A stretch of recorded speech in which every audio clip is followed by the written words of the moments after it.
Thuzi, Moshi, and Vori were very dear friends, who often went on big trips together.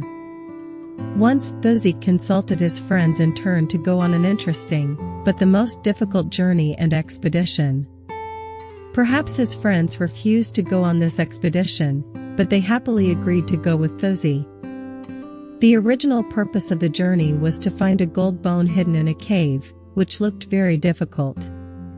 Finally, the three of them set out on this journey and towards this cave, in search of this gold bone, and their courage, unity, and faith.